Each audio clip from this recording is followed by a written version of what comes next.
이렇게 비 내리는 날이면 원구의 마음은 감당할 수 없도록 무거워지는 것이었다. 그것은 동욱 남매의 음산한 생활 풍경이 그의 뇌리를 영사막처럼 흘러가기 때문이었다. 빗소리를 들을 때마다 원구에게는 을의 동욱과 그의 여동생 동옥이 생각나는 것이었다. 그들의 어두운 방과 쓰러져가는 목조 건물이 비의 장막 저편에 우울하게 떠오르는 것이었다. 비록 맑은 날일지라도 동욱의 온이의 생활을 생각하면 원구의 귀에는 빗소리가 설레고 그 마음 구석에는 빗물이 스며 흐르는 것 같았다. 원구의 머릿속에 떠오르는 동욱과 동옥은 그 모양으로 언제나 비에 젖어 있는 인생들이었다. 동욱의 거처를 왕방하기 전에 원구는 어느 날 거리에서 동욱을 만나 저녁을 같이 한 일이 있었다. 동욱은 밥보다도 먼저 술을 먹고 싶어 했다.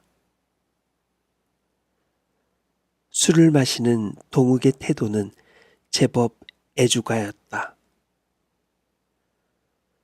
잔을 넘어 흘러내리는 한 방울도 아까워서 동욱은 혀끝으로 장굽을 핥았다. 기독교 가정에서 성장했을 뿐만 아니라 몇몇 교회에서 단연간 찬양대를 지도해온 동욱의 과거를 원구는 생각하며 요즘은 교회에 나가지 않느냐고 물어보았다. 동욱은 멋쩍게 싱긋 웃고 나서 이따만큼 한 번씩 나가노라 하고 그런 때는 견딜 수 없는 절망감에 숨이 막힐 것 같은 날이라는 것이었다. 동욱은 소매와 깃이 너슬너슬한 양복 저고리에 교회에서 구제품으로 탄 것이라는 바둑판처럼 사방으로 검은 줄이 쭉쭉 간 회색 지봉을 입고 있었다. 무엇보다도 그의 구두가 아주 명물이었다. 개미 허리처럼 중간이 잘록한 데다가 코숭이만 주먹만큼 뭉뚝 솟아오른 검정 타나를 신고 있었다. 그건 꼭 채플린이나 신음직한 괴이한 구두였기 때문에 잔을 주고받으면서도 원구는 몇 번이나 동욱의 발을 내려다보는 것이었다. 그동안 무얼 하며 지냈냐는 원구의 물음에 동욱은 끼고 온 보자기를 끄르고 스크랩북을 펴 보이는 것이었다. 몇 장 벌컥벌컥 뒤지는데 보니 서양 여자랑 아이들의 초상화가 드문드문 붙어 있었다. 그 견본을 가지고 미군 부대를 찾아다니며 초상화의 주문을 받는다는 것이었다. 대학에서 영문과를 전공한 것이 아주 헛일은 아니었다고 하며 동욱은 닝글닝글 웃었다. 동욱의 그 닝글닝글한 웃음을 원구는 이전부터 몹시 꺼렸다. 상대방을 조롱하는 것 같은 그러면서도 자조적이요 어쩐지 친애감조차 느껴지는 그 닝글닝글한 웃음은 원구에게 어떤 운명적인 중압을 암시하여 감당할 수 없이 마음이 무거워지는 것이었다. 대체 그림은 누가 그리느냐니까. 지금 여동생 동옥이와 둘이 지내는데 동옥은 어려서부터 그림을 좋아하더니 초상화를 곧잘 그린다는 것이었다. 동옥이란 원구의 귀에도 익은 이름이었다. 소학교 시절에 동옥이네 집에 놀러가면 그때 대여섯 살밖에 안 되는 동옥이가 귀찮게 졸졸 따라다니던 기억이 새로웠다. 동옥은 그 당시 아이들 사이에 한창 유행되었던 중중 떼떼중 바람 메고 어디 가나를 부르고 다녔다. 그 사이 20년이라는 세월이 흐르고 보니 동옥의 모습은 전혀 기억도 남지 않았다. 동욱의 말에 의하면 지난번 일사후퇴 당시 데리고 왔는데 요새 와서는 짐스러워 후회할 때가 있다는 것이었다. 그의 남편은 못 넘어왔느냐니까. 뭘 입대 천연대 했다.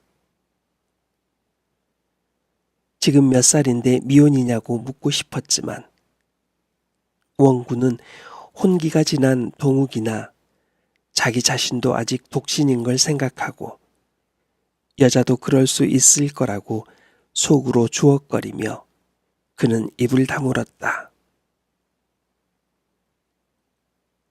동옥의 나이가 지금 25, 6세가 아닐까 하고 원구는 지나간 세월과 자기 나이에 비추어서 소고림으로 따져보는 것이었다. 술에 취한 동욱은 다잡고 원구의 어깨를 한 손으로 투덕거리며 동욱이 년이 정말 가엾어. 암만 해도 그 총기며 인물이 아까워. 그런 말을 되풀이하는 것이었다. 그러고는 다시 잔을 비우고 나서 할 수 있나 모두가 운명인 걸 하고 고개를 흔드는 것이었다. 동욱은 머리를 떨어뜨린 채 내가 자네람 주저없이 동욱과 결혼할 테야. 암 장담하고 말고. 혼잣말처럼 그렇게도 중얼거리는 것이었다. 종잡을 수 없는 동욱의 그런 말에 원구는 무슨 영문인지도 모르면서도 암 그럴 테지 하며 동욱의 손을 쥐어 흔드는 것이었다. 동욱은 음식집을 나와 헤어질 무렵에 두 손을 원구의 양 어깨에 얹고 자기는 꼭 목사가 되겠노라고 했다. 그것이 자기의 갈 길인 것 같다고 하며 이제 새 학기에는 신학교에 들어가겠다는 것이었다. 어깨가 축 늘어져 걸어가는 동욱의 초라한 뒷모양을 바라보고 서서 원구는 또다시 동욱의 과거와 그 집안을 그려보며 목사가 되겠노라고 하면서도 술을 사랑하는 동욱을 아껴줘야겠다고 생각하는 것이었다. 그 뒤 원구가 처음으로 동욱을 찾아간 것은 40일이나 계속된 긴 장마가 시작된 어느 날이었다. 동네 종점에서 전차를 내리자 동욱이가 쪽지에 그려준 약도를 몇 번이나 펴보며 진득진득 걷기 힘든 비탈길을 원구는 조심히 걸어 올라갔다. 비는 여전히 줄기차게 내리고 있었다. 우산을 받기는 했으나 비가 후려치고 흙탕물이 튀고 해서 정강이 밑으로는 말이 아니었다. 동욱이가 들어있는 집은 인가에서 뚝 떨어져 외따로이 서 있었다. 낡은 목조 건물이었다. 한 귀퉁이에 버티고 있는 두 개의 통나무 기둥이 모로 기울어지려는 집을 간신히 지탱하고 있었다. 기와를 얹은 지붕에는 두세 군데 잡초가 반길이나 무성해 있었다. 나중에 들어 알았지만 외정 때는 무슨 요양원으로 사용되어 온 건물이라는 것이었다. 전면은 본시 전부가 유리 창문이었는데 유리는 한 장도 남아있지 않았다. 들이치는 비를 막기 위해서 오른편 창문 안에는 가만히 떼기가 드리워 있었다. 이 폐가와 같은 집 앞에 우두커니 우산을 받고 선 채 원군은 한동안 움직이지 않았다. 이런 집에도 대체 사람이 살고 있을까? 어린이들 만화책에 나오는 도깨비 집이 연상되었다. 금시 대가리에 뿌리 돋은 도깨비들이 방망이를 들고 쏟아져 나올 것만 같았다. 이런 집에 동욱과 동옥이 살고 있다니 원군은 다시 한번 쪽지에 그린 약도를 펴보았다. 이 집임에 틀림이 없었다. 개천을 끼고 올라오다가 그 개천을 건너선 왼쪽 산 비탈에는 도대체 집이라고는 이 집 한 채뿐이었다. 원군은 몇 걸음 다가서며 말씀 좀 묻겠습니다 하고 인기척을 냈다.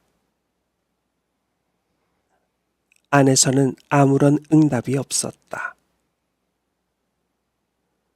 원군은 같은 말을 또 한 번 되풀이했다. 그래도 잠잠하다. 차차 거세지는 빗소리와 도락물 소리뿐 황폐한 건물 자체가 그대로 죽음처럼 고요했다. 원군은 좀 더 큰 목소리로 안녕하십니까 하고 불러보았다. 원군은 제 소리에 깜짝 놀랐다. 목에 엉켰던 가래가 풀리며 탁 터져 나오는 음성이 예상외로 컸던 탓인지 그것은 마치 무슨 비명처럼 들리었기 때문이다. 그러나 문 안에 친 거적 귀퉁이가 들썩하며 백지에 먹으로 그린 초상화 같은 여인의 얼굴이 나타난 것이다. 살결이 유달리 희고 눈썹이 남보다 검은 그 여인은 원구를 내다보며 좀처럼 입을 열지 않았다. 저게 동욱이인가 보다고 속으로 생각하며 여기가 김동욱 군의 집이냐는 원구의 물음에 여인은 말없이 약간 고개를 끄덕여 보였을 뿐이다. 눈썹 하나 까딱하지 않는 그 태도는 거만해 보이는 것이었다. 동욱군 어디 나갔습니까? 하고 재차 묻는 말에도 여인은 먼저처럼 고개만 끄덕였다. 그러고 나서 원구를 노려보는 듯하는 그 눈에는 까닭 모를 모멸과 일종의 반항적 태도까지 서리어 있는 것이었다. 여인은 혹시 자기를 오해하고 있지 않나 싶어 정원구라는 이름을 밝히고 나서 동욱과는 소학교에서 대학까지 동창이었다는 것과 특히 소학 시절에는 거의 날마다 자기가 동욱이네 집에 놀러 가거나 동욱이가 자기네 집에 놀러 왔다는 것을 설명해 주었다. 그래도 여인의 표정에는 별다른 변화가 없었다. 원구는 한층 더 부드러운 음성으로 혹시 동욱군의 여동생 아니십니까? 동욱이라고. 하고 물었다. 여인은 세 번째 고개를 끄덕여 보인 것이다. 그리고 비로소 그의 얼굴에 조소를 품은 우울한 미소가 약간 어리는 것이었다. 동욱이 어디에 갔느냐니까. 그제야 모르겠는데요 하고 입을 열었다. 꽤 맑은 음성이었다. 그러면 언제 들어올지 모르겠군요 하니까. 이번에도 동욱은 머리를 끄덕이는 것이었다. 무례한 동욱의 태도에 불쾌한 후회를 느끼면서 원군은 발길을 돌이키는 수밖에 없었다. 동욱이가 돌아오거든 자기가 다녀갔다는 말을 전해달라고 이르고 돌아서는 원구에게 동욱은 아무러한 인사도 하지 않았다. 물탕에 젖어 꿀쩍거리는 신발 속처럼 자기의 머리는 어쩔 수 없는 우울함에 잠복 젖어 있는 것이라고 공상하며 원구는 호박덩굴 우거진 철쭉길을 걸어나갔다. 그 무거운 머리를 지탱하기에는 자기의 목이 지나치게 가는 것 같이 느껴졌다. 그것은 불안한 생각이었다. 얼마쯤 가다가 원근은 별 생각 없이 걸음을 멈추고 뒤를 돌아보았다. 안개비 속으로 보이는 창연한 건물은 금방 무서운 비명과 함께 모로 쓰러질 것만 같았다. 자기가 발길을 돌리자 아마 쓰러질지도 모른다는 생각에 이제나 저제나 하고 집을 지켜보고 섰던 원군은 흠칫 놀라듯이 몸을 떨었다. 창문 안에 들이운 거적을 캔버스 삼아 그림처럼 선명히 떠올라 있는 흰 얼굴이 눈에 띄었기 때문이었다. 그것은 동욱의 얼굴임에 틀림이 없었다. 어쩌자고 동욱은 빛 뿌리는 창문에 붙어 서서 저렇게 짓궂게 나를 바라보고 있는 것일까? 어려서 들은 여우가 사람을 홀린다는 얘기가 연상되어 전신의 오한을 느끼며 발길을 돌이키는 원구의 눈앞에 찢어진 지우산을 받고 다가오는 사나이가 있었다. 다행히도 그것은 동욱이었다. 찬거리를 사러 잠깐 나갔다 오노라는 동욱은 푸성기며 생선도막이 들어있는 저작구럭을 한 손에 들고 있었다. 이 먼 데를 비 맞고 왔다가 그냥 돌아가는 법이 있느냐고 하며 동욱은 원구의 손을 잡아 끄는 것이었다. 말할 기력조차 잃은 사람처럼 원구는 묵묵히 뒤를 따라갔다. 좀 전에 동욱의 수수께끼 같은 태도는 더욱 이해할 수 없는 무거운 그림자가 되어 원구의 머리를 뒤집어 씌우는 것이었다. 동욱에게 재촉을 받고 방 안에 들어가서는 원구를 동욱은 반항적인 태도로 힐끔 쳐다보는 것이었다. 물론 일어서거나 옮겨 앉으려고도 하지 않았다. 비 오는 날인데다가 창문까지 거적대기로 가리어서 방 안은 굴속같이 침침했다. 다다미 8장 깔리는 방은 다다미 위에다 시멘트 종이로 장판 바른 듯한 것이었다. 한편 천장에서는 쉴 사이 없이 빗물이 떨어졌다. 빗물 떨어지는 자리에 바게스가 놓여 있었다. 촐랑촐랑 쪼르륵 촐랑. 빗물은 이와 같이 연속적인 음향을 남기며 바게스 안에 떨어지는 것이었다. 무덤 속 같은 이 방 안의 어둠을 조금이라도 구해주는 것은 그래도 빗물 소리뿐이었다.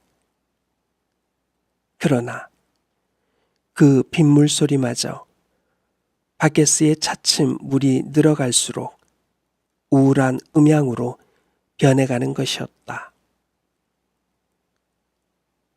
동욱은 별로 원구와 동옥을 인사시키거나 소개하려 하지 않았다.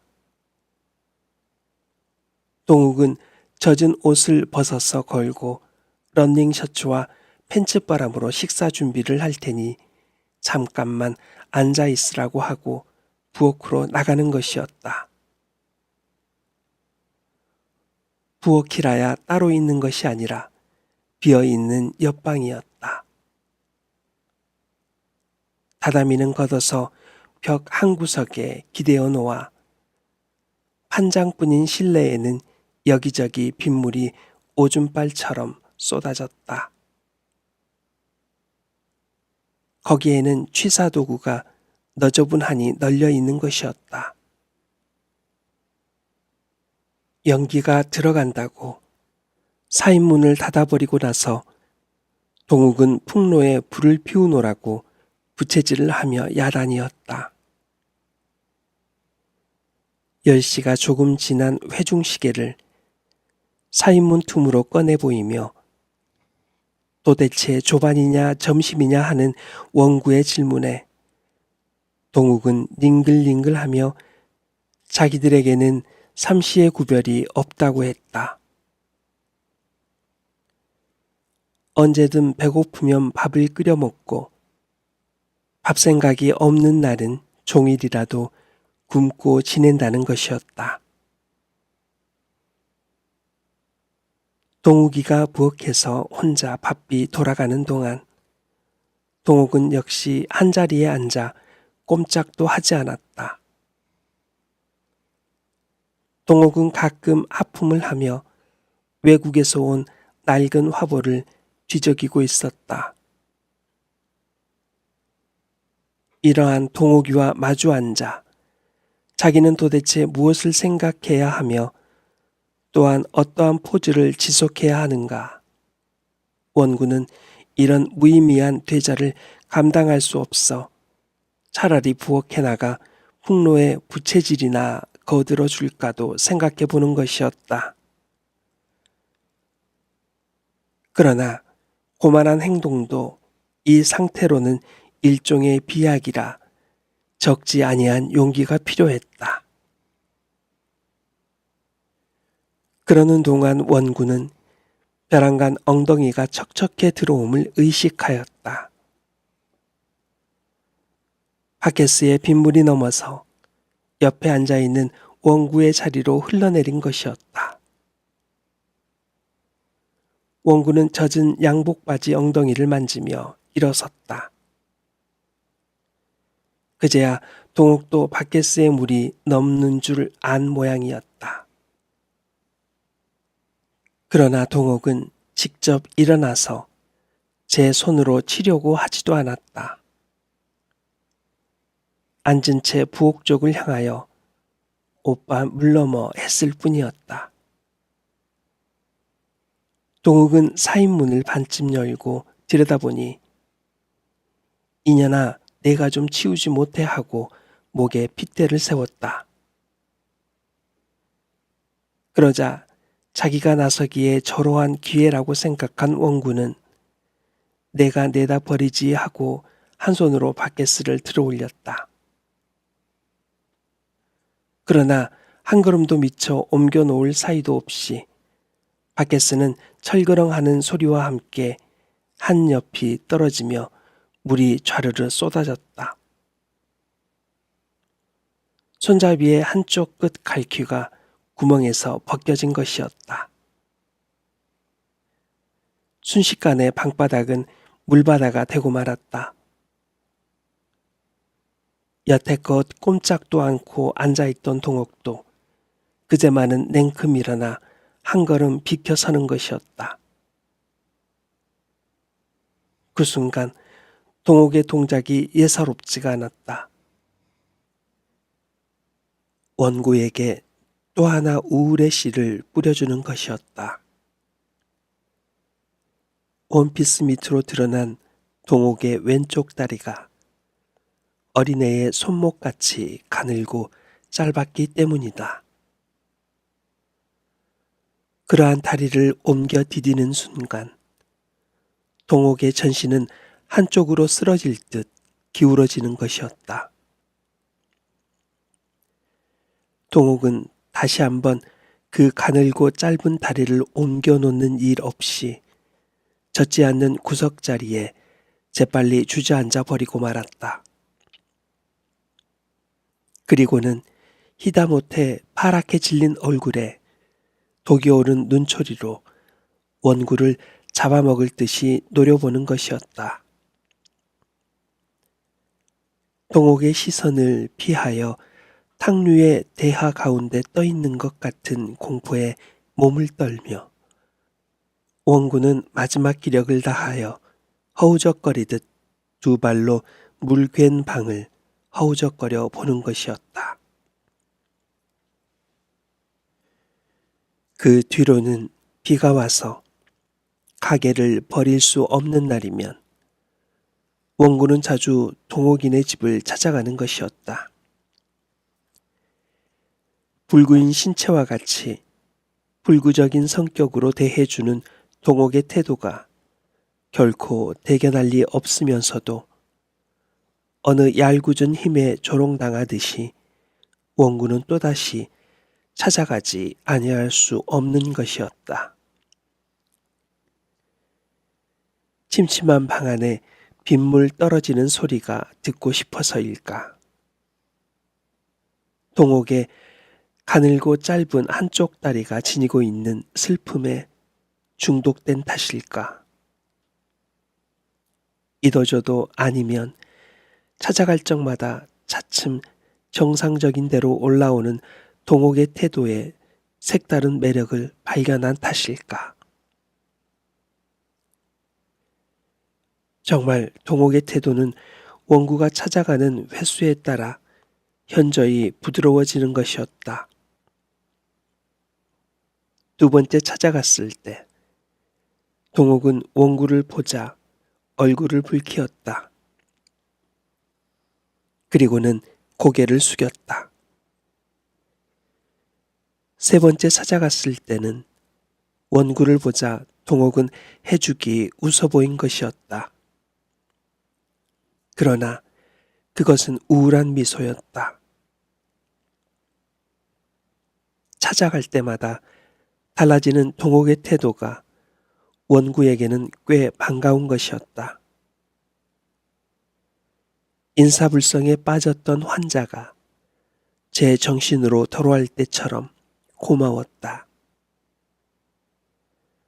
첫 번째 불렀을 때는 눈을 감은 채 아무런 반응도 없던 환자가 두 번째 부르자 눈을 간신히 떴고 세 번째 불렀을 때는 제법 완전히 눈을 떠서 좌우를 둘러보다가 물 좀 하고 입을 열었을 경우와 같은 반가움을 원구는 동옥에게서 경험하는 것이었다. 두 번째 갔을 때에는 지난번 빗물 쏟아지던 자리에 바켓스가 놓여 있지 않았다. 그 자리에는 재창 떼꾼히 구멍이 뚫려 있었다.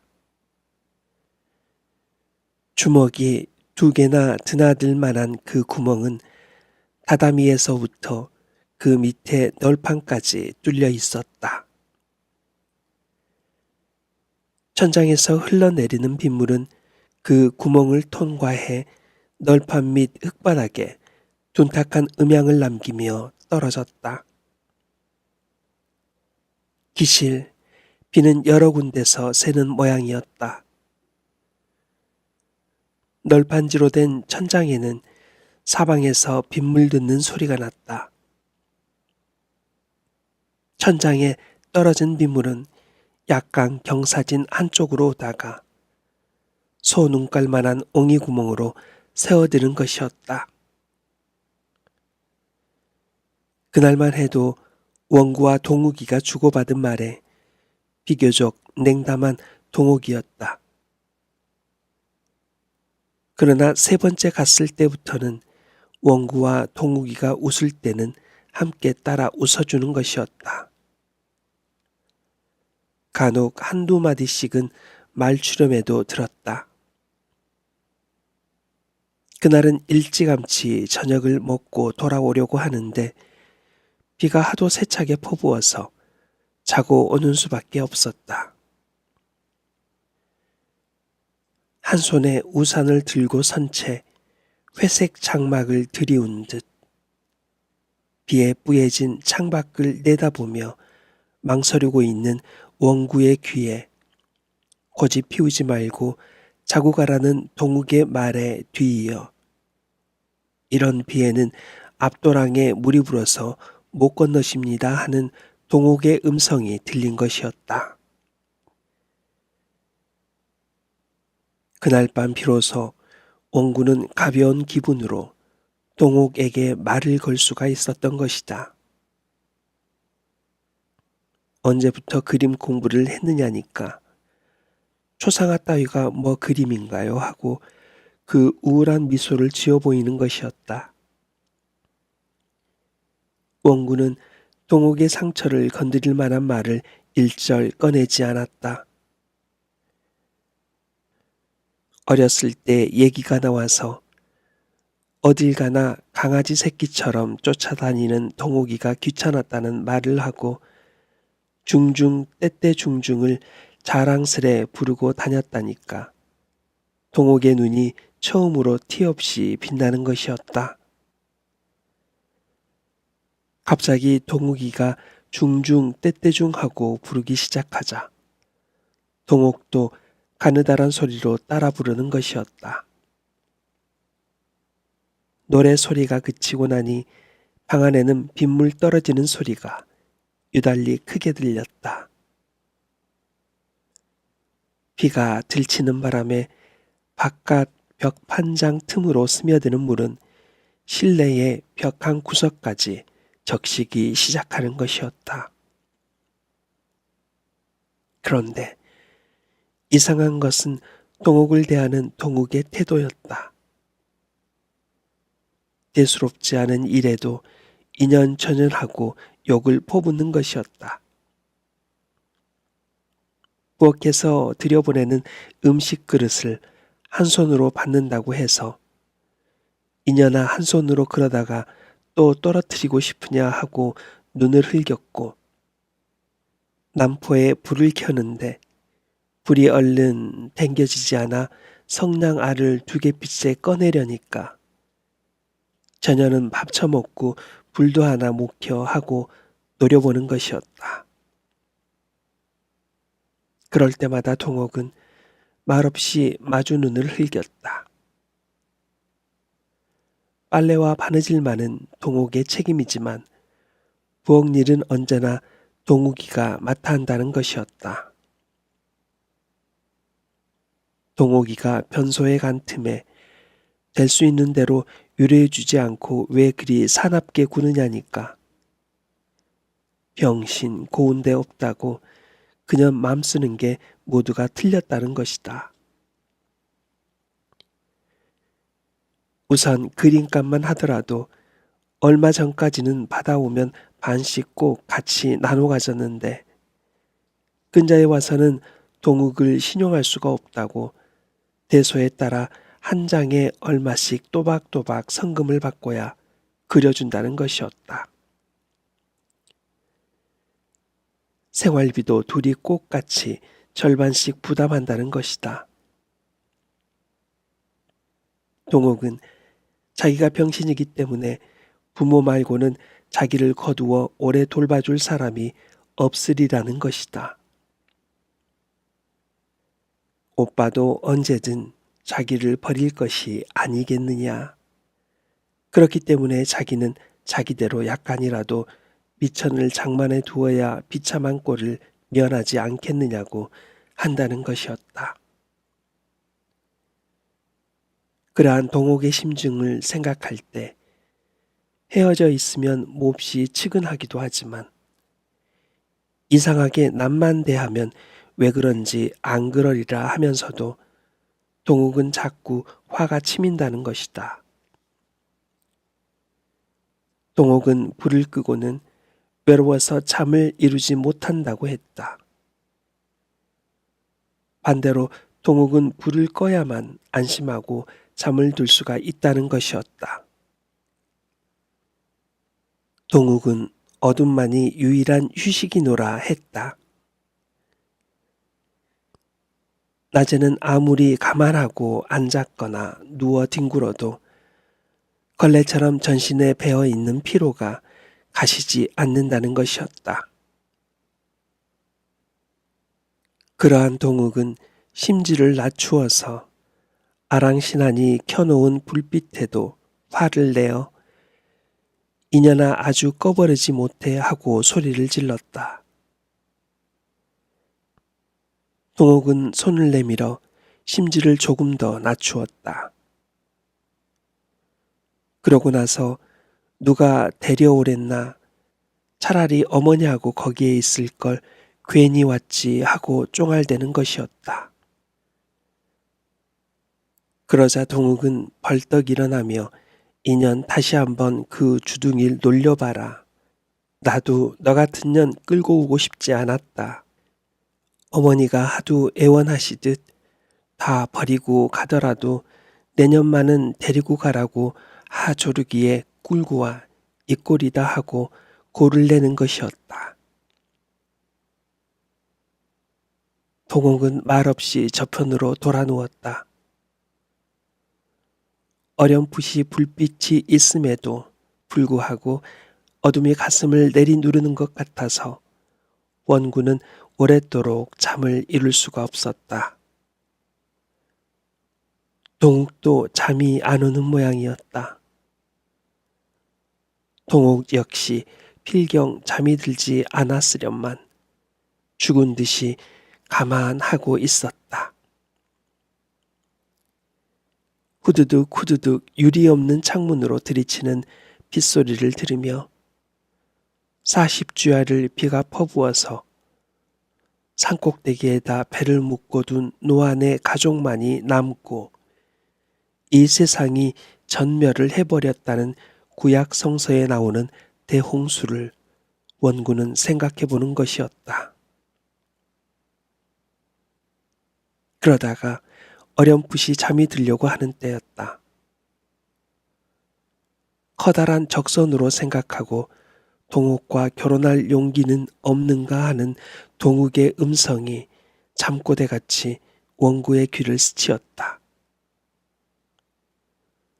원구는 눈을 떴다. 노려보듯이 천장을 바라보며 그는 반드시 누워 있었다. 동욱의 입에서 다시 무슨 말이 흘러나올지도 모른다는 긴장을 느끼면서. 그러나 동욱은 아무 말이 없었다. 빗물 떨어지는 소리만이 여전히 계속되고 있을 뿐이었다. 원구가 또다시 간신히 잠이 들락할 때였다. 발치 쪽에서 빠드득하는 이상한 소리가 났다. 원구는 정신을 바짝 차리고 귀를 재웠다. 뱀에게 먹히는 개구리 소리와 비슷한 그 소리는 뒷벽 쪽에서 들리는 것이었다. 원구는 이번에는 상반신을 일으키고 앉아 귀를 기울이는 것이었다. 그 바람에 동욱이도 눈을 떴다. 저게 무슨 소리냐고 한즉 뒷방의 계집애가 자면서 이가는 소리라는 것이었다. 이 뒷방에도 사람이 사느냐니까. 6순이 넘은 노파가 12살 먹은 손녀를 데리고 산다고 했다. 그 노파가 바로 이 집 주인인데 전차 종점 나가는 길목에 학고방 가게를 내고 담배, 성냥, 과일, 사탕 같은 것들을 팔아서 근근히 생활해 가고 있다는 것이었다. 뒷집 소녀는 잠만 들면 반드시 일을 간다는 것이었다. 동욱도 처음 며칠 밤은 그 소리의 골치를 알았지만 요즘은 습관이 되어 괜찮다고 했다.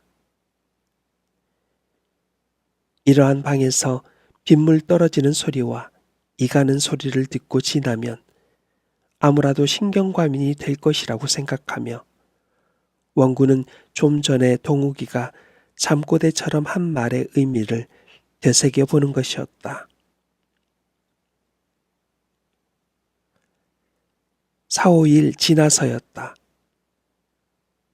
오래간만에 비가 그치고 제법 날이 환해져서 자파를 가득 버려놓은 리어커를 지키고 섰노라니까.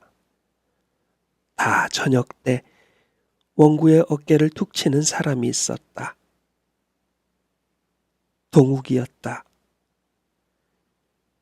그는 역시 소매와 깃이 다 처진 저고리와 검은 줄이 간 회색 지붕을 입고 있었다.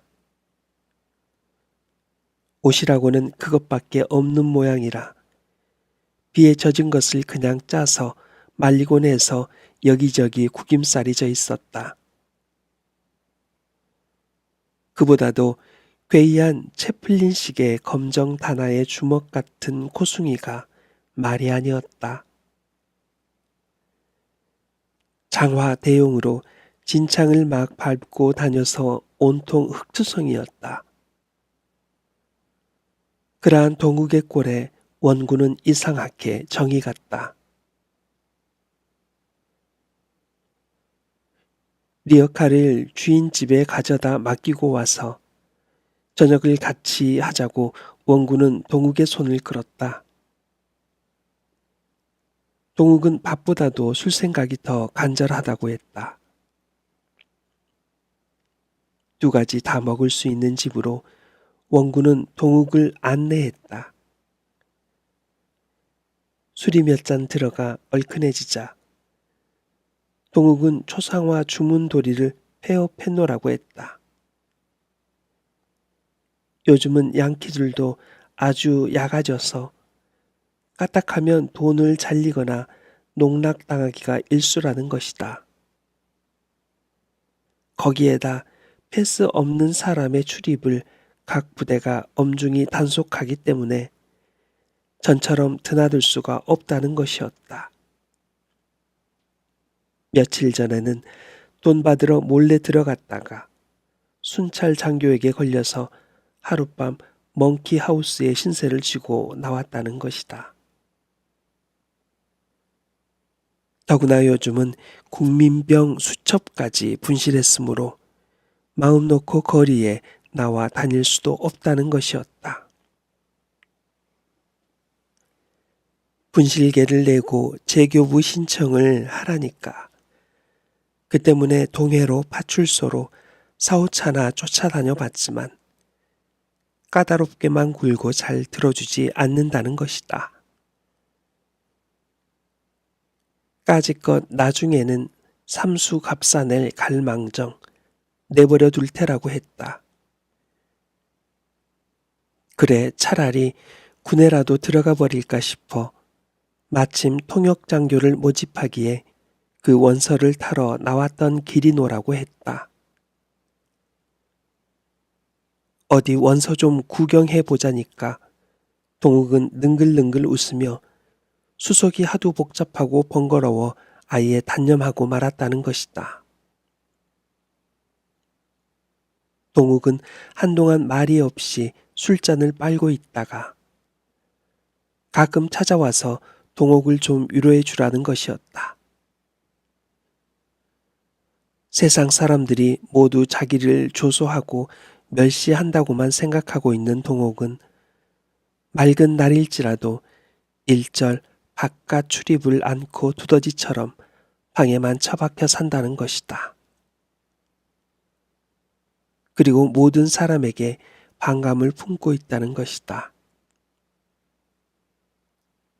그러한 동옥도 원구만은 자기를 업신여기지 않고 자연스레 대하여 준다고 해서 자꾸 찾아와 주기를 여간 기다리지 않는다고 했다. 초상화가 팔리지 않게 된 다음부터는 동욱은 초조와 불안 속에서 한층 더 자신의 고독을 주체하지 못해 쩔쩔맨다는 것이었다. 동욱은 그러한 동욱이가 치근에 못 견디겠노라고 했다.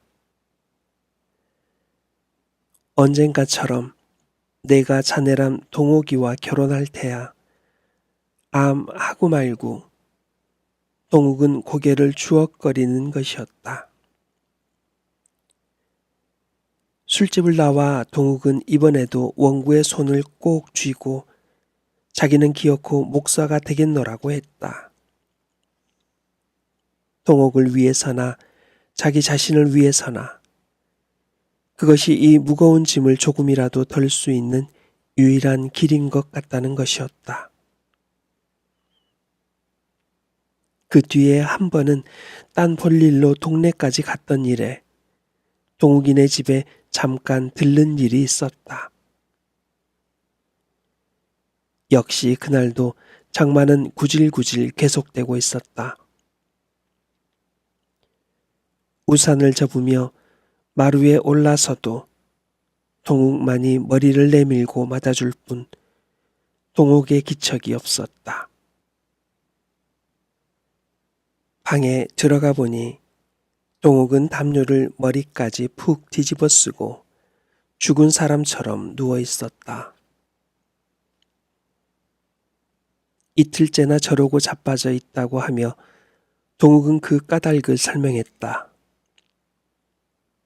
동욱은 뒷방에 살고 있는 주인 노파에게 동욱이도 모르게 2만 환이나 빚을 주고 있었는데 노파는 이 집까지도 팔아먹고 귀신같이 도주해버렸다는 것이다. 어제 아침에 집을 산 사람이 갑자기 이사를 왔기 때문에 그 사실을 알았는데 이게 또한 어지간히 감때 사나운 자여서 당장 방을 비워 내달라고 위협하듯 한다는 것이다. 말을 마치고 난 동욱이는 요 맹꽁이 같은 년아 글쎄 이게 집이라고 믿고 돈을 줘 하고 발길로 동욱의 옆구리를 걷어찼다. 이년아 2만 환이면 구화로 얼만 줄 아니? 200만 환이야. 내 돈을 내가 떼었는데 오빠가 무슨 상관이냐고. 그래 내가 없으면 내년이 굶어 죽지 않고 살 테냐. 너 같은 병신이 단 한 달만을 동력으로 살아? 동욱은 다시 생각해도 악이 받치는 모양이었다. 원구를 위해 동욱은 초밥을 만든다고 분주히 부엌으로 들락날락했으나 원구는 초밥을 얻어먹자고 그러고 앉아 견딜 수는 없었다. 보다도 동욱이 이틀 동안이나 아무것도 먹지 않고 저러고 누워있다고 하니 혹시 동욱이가 잠든 틈에라도 몰래 일어나 수면제 같은 것을 먹고 죽어 있지는 않나 싶어 불안한 생각이 솟았다. 원구는 조금이라도 더 앉아 견디기가 답답해서 자리를 일어서며 아무래도 방을 비워주어야 하겠거든 자기도 어디 구해 보겠나라고 하니까 동욱이가 인가 많은 데는 싫어하기 때문에 이 근처에다 외딴 집을 구하는 수밖에 없다는 동욱의 대답이었다. 그 뒤로는 원구도 생활에 위협을 느끼기 시작했다. 한 달 가까이나 장마로 놀고 보니 자연 시원치 않은 장사 미천을 그럭저럭 축내게 된 것이다. 원구가 얻어 있는 방도 지리한 비에 습기로 눅눅해졌다.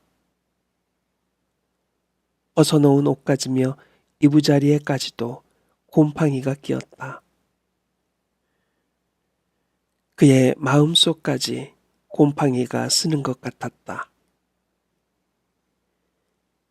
이런 날 이런 음산한 방에 처박혀 있자니 동욱과 동욱의 일이 자연 무겁고 우울하게 떠오르는 것이었다. 점심때가 되어서 원구는 퍼붓는 비를 무릅쓰고 집을 나섰다. 오늘은 동욱이와 마주 앉아 곰팡이 쓴 속을 씻어내리며 동욱이도 위로해 줘야겠다고 생각하고 원구는 술과 통조림을 사들고 찾아갔다. 낡은 목조 건물은 전과 마찬가지로 금방 쓰러질 듯 빗속에 서 있었다. 유리 없는 창문에는 거적도 그대로 드리워 있었다. 그러나 동욱이하고 원구가 불렀을 때 곰처럼 마루로 기어 나오는 사나이는 동욱이가 아니었다. 이 집에 살던 젊은 남녀는 어디 갔느냐는 원구의 물음에 우락부락하게는 생겼으되 맺힌 데가 없이 어딘가 허술해 보이는 40전후의 그 사나이는 아하 당신이 정 뭐라 하는 사람이냐고 하고 대답 대신 혼자 머리를 끄덕끄덕 하는 것이었다. 원구가 재차 묻는 말에 사나이는 자기가 이 집 주인이노라고 하고 나서 동욱은 외출한 채 소식이 없이 돌아오지 않게 되었고 그 뒤 동욱 역시 어디로 가버렸는지 모르겠다는 것이었다. 동욱이가 안 돌아온 지는 열흘이나 되었고 동욱은 바로 2, 3일 전에 나갔다는 것이다. 원구는 더 무슨 말이 없이 서 있었다. 한 손에 보자기 꾸러미를 들고 한 손으로는 우산을 받고 선 채 원구는 사나이의 얼굴만 멍하니 바라보는 것이었다. 원구는 그대로 발길을 돌려 몇 걸음 걸어가다가 되돌아와 보자기에 싼 물건을 끌러 주인 사나이에게 주었다. 이거 원하며 주인 사나이는 대뜸 입이 해 벌어졌다. 그리고는 자기 여편네와 아이들이 장사 나갔기 때문에 점심 한 그릇 대접할 수는 없으나 좀 올라와 담배라도 피우고 가라고 권하는 것이었다. 무슨 재미로 쉬어가겠느냐고 하고 원구가 돌아서려니까 주인은 잠깐만 하고 불러 세우고 나서 대단히 죄송하게 되었노라고 하며 사실은 동욱이가 정 누구라고 하는 분이 찾아오면 전해달라고 편지를 맡기고 갔는데 그만 간수를 잘못해서 아이들이 찢어 없앴다는 것이다. 그래도 아무 말 않고 멍청이 서 있는 원구를 주인 사나이는 무한한 눈길로 바라보며 동욱은 아마 10중 8구 군대에 끌려갔을 거라고 하고 동욱은 아이들처럼 어머니를 부르며 가끔 밤중에 울기에 뭐라고 좀 나무랐더니 그 다음 날 저녁에 어디론가 나가버렸다는 것이다. 죽지는 않았을까. 자살을 하든 굶어 죽든 하고 혼잣말처럼 중얼거리며 돌아서는 원구의 등에다 대고 중요한 옷가지랑은 꾸려 가지고 간 모양이니 자살을 할 의사는 없었음이 분명하고 한편 병신이긴 하지만 얼굴이 그만큼 벤벤하고서야 어디가 몸을 판들 굶어 죽기야 하겠느냐고 주인 사나이는 짓거리는 것이었다. 얼굴이 그만큼 벤벤하고서야 어디가 몸을 판들 굶어 죽기야 하겠느냐는 말에 이상하게 원군은 정신이 펄쩍 들어 이놈 내가 동욱을 팔아먹었구나 하고 대들 듯한 격분을 마음속 한구석에 의식하면서도 천근의 무게로 내린 누르는 듯한 육체의 중량을 감당할 수 없이 그는 말없이 발길을 돌이키었다.